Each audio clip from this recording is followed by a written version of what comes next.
Mensaje a Pérgamo. Y escribe al ángel de la iglesia en Pérgamo. El que tiene la espada aguda de 2 filos dice esto: Yo conozco tus obras y dónde moras, donde está el trono de Satanás. Pero retienes mi nombre y no has negado mi fe, ni aun en los días en que Antipas, mi testigo fiel, fue muerto entre vosotros, donde mora Satanás. Pero tengo unas pocas cosas contra ti, que tienes ahí a los que retienen la doctrina de Balaam, que enseñaba a Balac a poner tropiezo ante los hijos de Israel, a comer de cosas sacrificadas a los ídolos y a cometer fornicación.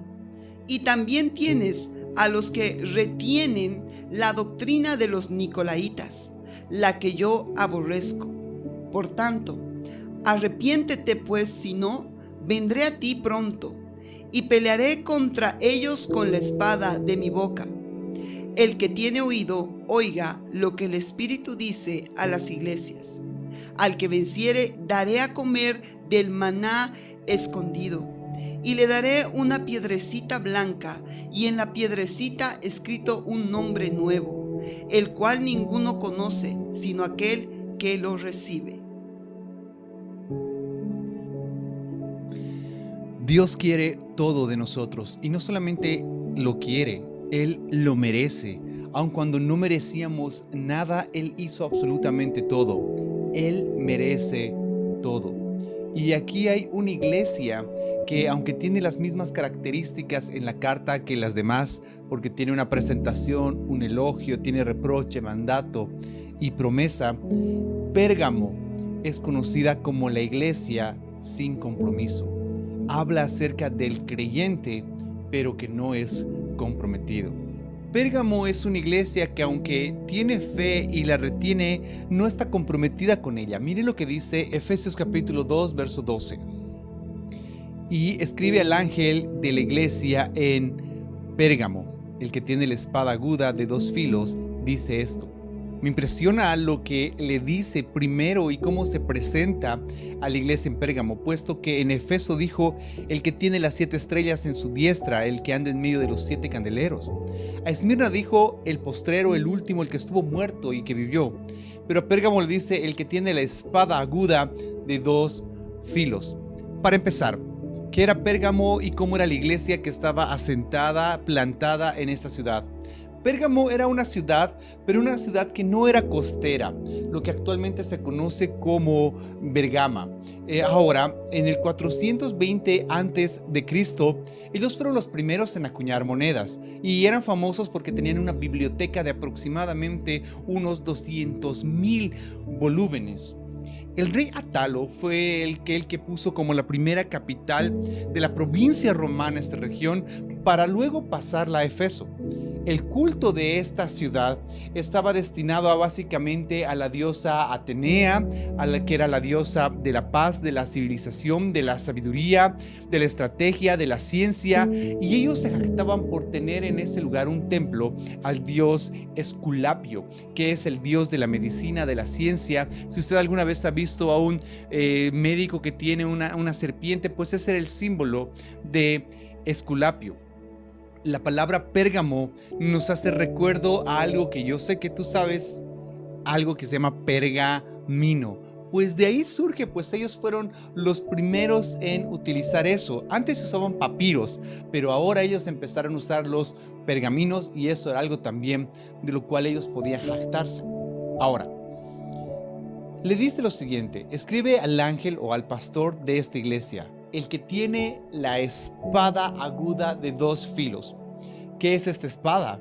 Bueno, y ya lo hablamos el domingo, pero quiero resaltarlo. La espada es la palabra de Dios, es de 2 filos, porque es viva y porque es eficaz. Esta misma palabra que entra con misericordia y con verdad. Entiendo que en una región tan idólatra es necesario que entre la palabra de Dios. ¿Qué es lo que le dice a la iglesia en Pérgamo? Apocalipsis 2:13. Yo conozco tus obras y dónde moras, donde está el trono de Satanás, pero retienes mi nombre y no has negado mi fe, ni aun en los días en que Antipas, mi testigo fiel, fue muerto entre vosotros, donde mora Satanás. Es algo especial porque a esta iglesia le da 3 elogios. Empieza diciendo esto: yo conozco tus obras, y ya lo dijimos ayer, antes de ayer, el domingo, no son obras de salvación porque nadie se salva por obras. Sé lo que estás haciendo, eso es lo que le está diciendo, y sé dónde moras, y el lugar donde moras existe una gran idolatría, a tal nivel que ahí es donde se sienta Satanás. Un trono es un asiento donde se ejerce autoridad, y en ese lugar la autoridad era Satanás. La palabra Pérgamo viene de una palabra en griego, que es la palabra Pérgamos, que es fortificado, un lugar de Asia Menor, pero que deriva de una palabra en griego que es la palabra purkos, aparentemente palabra primaria, que es una torre, un castillo. Y eso es lo que era un castillo en el cual Satanás se había sentado. Es necesario entender que Satanás no está sentado en el infierno y que su trono está ahí en el infierno, porque recién en Apocalipsis capítulo 20 el infierno se abre. Entonces, si no está Satanás en el infierno, pues ¿dónde está? La Biblia dice en 1 de Pedro capítulo 5 versículo 8 lo siguiente: sed sobrios y velad, porque vuestro adversario el diablo, como león rugiente, anda alrededor buscando a quien devorar, al cual resistid firmes en la fe, sabiendo que los mismos padecimientos se van cumpliendo en vuestros hermanos en todo el mundo. Necesitamos comprender que Satanás no es la antítesis de Dios. Él no está luchando con Dios. Es más, Dios es mayor que él. Él está subordinado al poder y al señorío de Dios. Entonces, es absurdo pensar que Satanás todo el tiempo está peleando con Dios, porque Dios no tiene por qué pelear contra Satanás. Es más, si uno revisa Job capítulo 1 versículo 6, la Biblia narra esto. Dice: un día vinieron a presentarse delante de Jehová los hijos de Dios, entre los cuales vino también Satanás. Y Dios le dijo a Satanás: ¿y de dónde vienes? Y él respondió a Jehová, dijo: de rodear la tierra y andar por ella. Satanás anda en la tierra como león rugiente, buscando a quien devorar. En ese pasaje en específico fue a devorar a Job. Pérgamo es el lugar donde su trono estaba en ese momento, porque en ese lugar había demasiada idolatría. Cabe decirse que donde hay idolatría, Satanás es entronado. Todo lugar donde existe idolatría, el trono de Satanás se establece. Ahora, el halago que hace Jesús a esta iglesia es: tú retienes mi nombre. Retener significa agarrar con fuerza.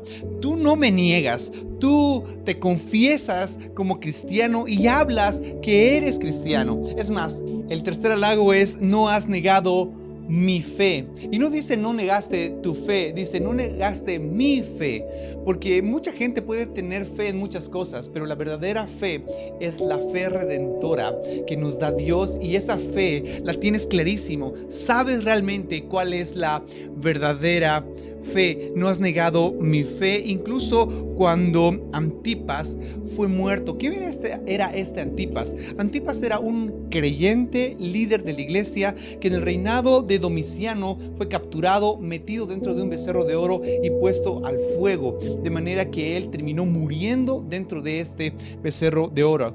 Es interesante porque la palabra Antipas significa uno que está en contra de todos, y la historia dice que él se levantó en contra de lo que la gente estaba practicando idolatría en ese tiempo, y eso fue la razón de por qué lo mataron. Bien, iglesia, hasta ahí no has negado la fe de Jesucristo. Pero inmediatamente en el versículo 14 viene un reproche, porque empieza con esto, empieza con pero. Todo lo primero está bien, solo que no es suficiente, porque tengo unas pocas cosas contra ti. Checa. Si a Éfeso le dijo tengo una cosa contra ti y ya le fue como en feria, aquí le dice tengo dos cosas. La primera es que tienes ahí a los que retienen la doctrina de Balaam, que enseñan a Balac a poner tropiezo entre los hijos de Israel, a comer las cosas sacrificadas a los ídolos, a cometer fornicación. El problema, iglesia de Pérgamo, está aquí, que tienes la doctrina de Jesucristo, pero no solamente tienes una doctrina, tienes tres doctrinas. Primero la de Jesucristo, segundo la de Balaam y tercero la de los Nicolaitas. Rápidamente revisemos en qué consiste cada una de estas doctrinas. Bueno, la de Jesucristo la conocemos, pero doctrina de Balaam. Bueno, si uno revisa la historia de la Biblia, en Números capítulo 22 al 25, encontrará la historia de este hombre, incluso cuando Judas en el capítulo 11 habla acerca de los falsos que cayeron en el error de Balaam, o segunda de Pedro capítulo 2, que habla acerca del camino de Balaam, habla de falsos profetas infiltrados dentro de la iglesia buscando dinero. ¿Quién era Balac? Balac básicamente era el rey moabita que no quería que Israel pase por su región. Entonces lo que hace es contratar a un profeta, que es el profeta Balaam, lo contrata para que los maldiga. Pero es interesante porque en el primer momento de la contratación, Balaam va donde Dios y le pregunta: Dios, ¿quieres que vaya y maldiga al pueblo? Y Dios le dice no. Entonces él sale y dice: ¿saben? Dios me ha dicho que no, entonces no voy a ir. Pero ellos le vienen con una contraoferta y empiezan a negociar con Balaam. Y Balaam una vez va con Dios y dice: ¿puedo ir? ¿En serio estás seguro que no quieres que los maldiga? Y lo que dice Dios es: bueno, ¿sabes qué? Si estás en este plan, si quieres hacer esto, pues ve y hazlo, pero yo no voy a ir contigo. Y lo interesante de la historia es que él se sube a un asna y empieza a ir camino a maldecir al pueblo de Israel. Y la Biblia dice que el asna ve a un ángel y que se sale del camino, y Balaam la golpea y el asna le reprocha por los golpes a Balaam. Y Balaam le responde al asna: loquísimo, loco. Es que la burra le habla. Yo no soy como Balaam. Si la burra me habla, yo salgo corriendo. Pero ni siquiera lo raro es que la burra le habla a Balaam. Lo raro es que Balaam le responde al asna. Eso está pero loquísimo. Bueno, cuando él quiere maldecir, la Biblia dice que solamente salieron bendiciones. Y lo intenta 3 veces y no puede. Y la conclusión es: no puedo maldecirlo, porque cuando quiero sacar palabras de mi boca que los maldiga, Dios me manda a bendecirlos. Y como no puedo maldecirlos, lo que vamos a hacer, y le doy una idea al rey Balac, es: ¿por qué no metemos mujeres en medio del pueblo? Porque ellos van a pecar si metemos mujeres al medio del pueblo. Y la Biblia dice que murieron 24,000 israelitas ese momento. La doctrina de Balaam tiene varias características.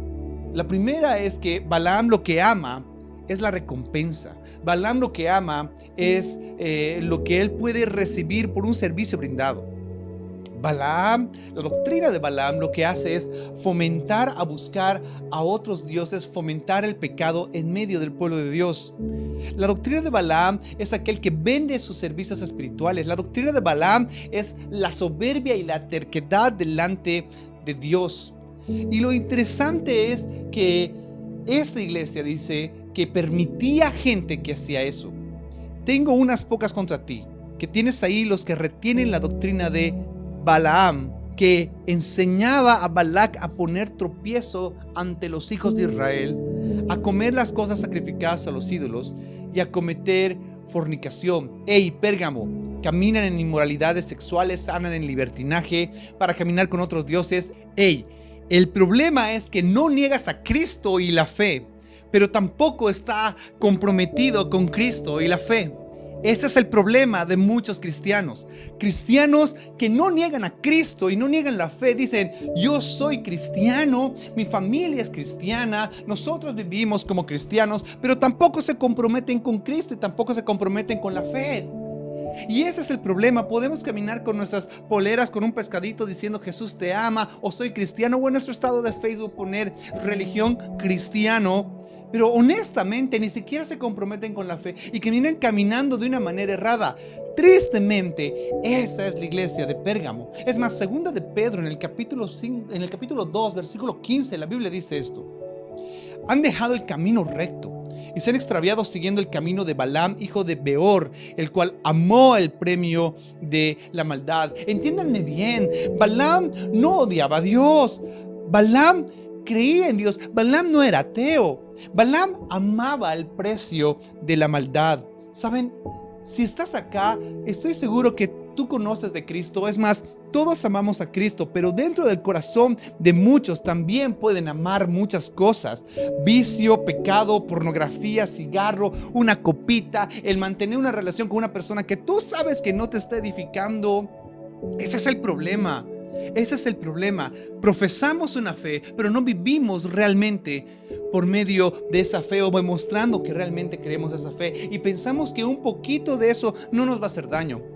Siempre que llego a este punto, me es difícil olvidar una historia que me contó un profesor cuando yo estudiaba en el Conservatorio Nacional de Música. Él nos hablaba de historia, y una de las recomendaciones que nos dio y me impactó muchísimo es: no sean como fue Jaco Pastorius. ¿Quién era este hombre? Bueno, este hombre era uno de los mejores bajistas de su época. Jaco Pastorius era un joven que se dedicó a la música, y es más, este hombre era más sano que un yogurt.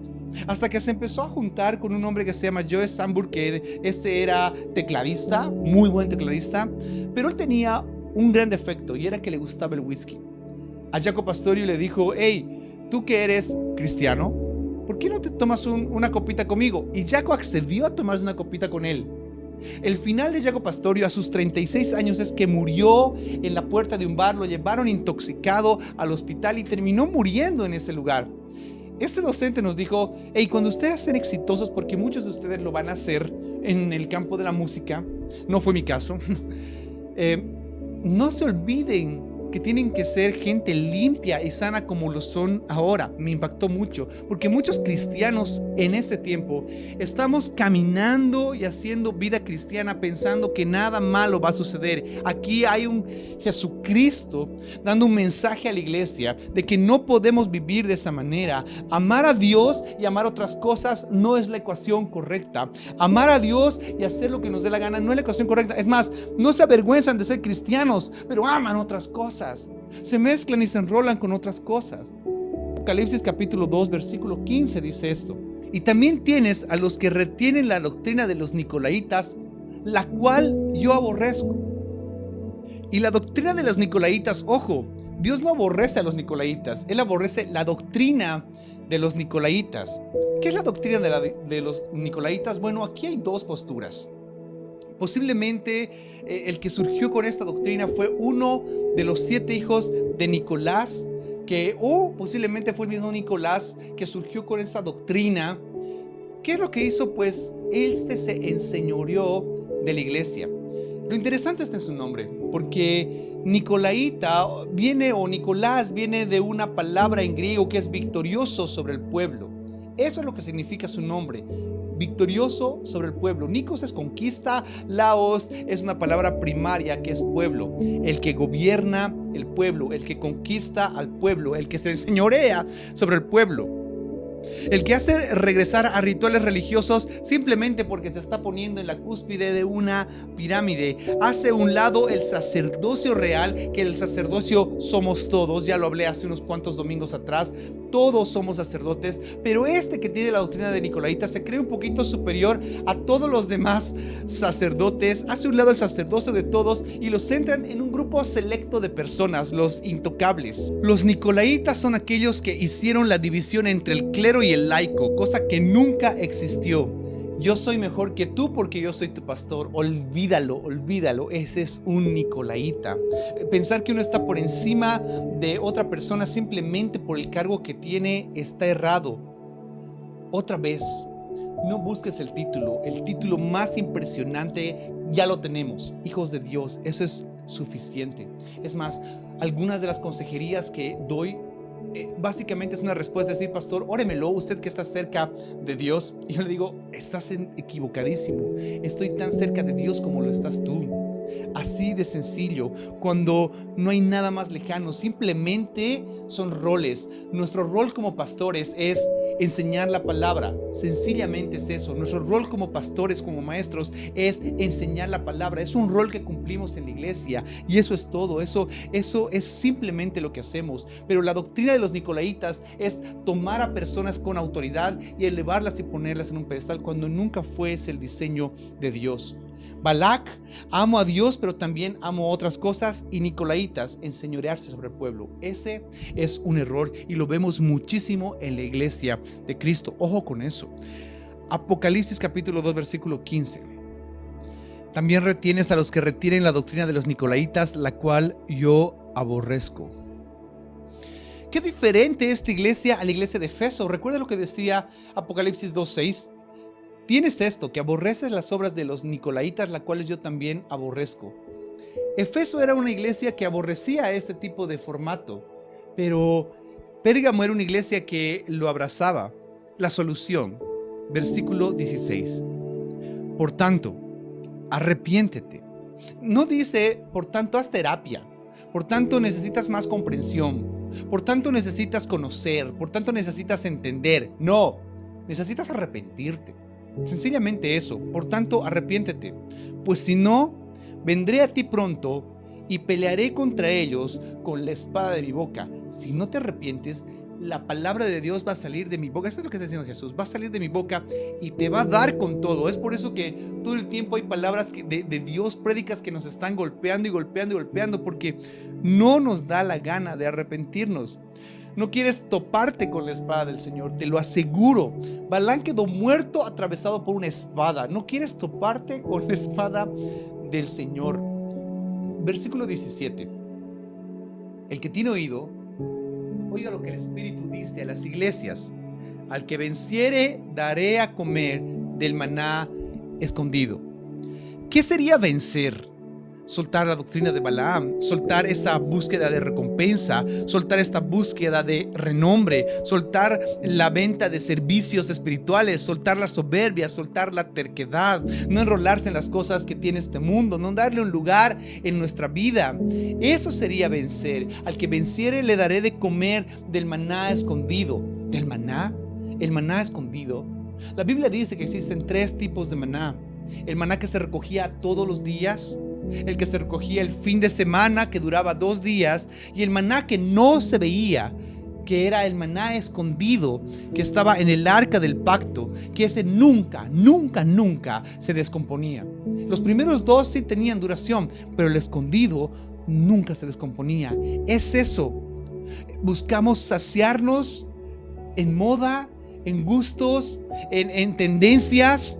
Pero si logramos despojarnos de eso, entonces Él nos va a dar un maná que no se va a corromper. ¿Qué y quién es ese maná? La Biblia dice que ese maná es el pan del cielo, que su nombre es Jesucristo. Y lo siguiente que dice es: le daré una piedrecita blanca, y en la piedrecita escrito un nombre nuevo, el cual ninguno conoce sino aquel que lo recibe. Lo que necesitamos comprender es que en ese tiempo, en los juicios, se dictaminaba la culpabilidad y la inocencia de una persona si se le otorgaba una piedra de color o se le otorgaba una piedra blanca. Si se le daba a aquel que era acusado una piedra blanca, él la tomaba y esa era su inocencia. Entonces podía salir por la calle y se decían: hey, tú eres el ladrón. Mostraba la piedra blanca y decía: soy inocente. En el juicio me dijeron que soy inocente. Te daré una piedrecita con un nombre escrito. ¿Qué era eso en ese tiempo? Pues era una tésera. Eso es lo que era una tésera. Era una piedra en la que se ponía una palabra específica que en nuestro tiempo se llamaría una contraseña, un nuevo nombre que te daba acceso. Ahora, en ese tiempo el nombre era algo sumamente importante. Por eso es que decían: él es fulano, hijo de Mengano, porque su nombre era muy importante. Y como era tan importante, el enemigo no tenía que saber su nombre, porque era su identidad. Por eso es que surgieron en ese tiempo cosas como lo que conocemos como apodos, como las chapas, como los alias. Era fulano, hijo de Mengano, alias tal. Y todos lo conocían por el alias porque los enemigos no sabían cuál era su nombre. Te voy a dar un nombre que el enemigo no lo va a conocer y vas a caminar en base a esas promesas. Esa es la promesa. El nombre de Jesús, la naturaleza de Cristo, es lo que hace una nueva naturaleza. Jesús es experto en cambiar de nombres. ¿Qué tal Simón, que luego lo llamó Pedro? ¿Qué tal a Saulo, que luego lo llamó Pablo? ¿Qué tal a José, que luego le puso Bernabé? O Jacob, que luego le puso Israel? O Abraham, que luego le puso Abraham, a Sarai, que le puso Sara, y puedo seguir así durante toda la noche. A todos ellos les cambió la naturaleza solamente con el cambio de nombre. A Pedro, que era el que ha escuchado a Dios, le dijo: ahora serás una piedra. A José, que era añadir, le puso Bernabé, que es hijo de la profecía. A Abraham, que era padre, le puso Abraham, que es padre de multitudes.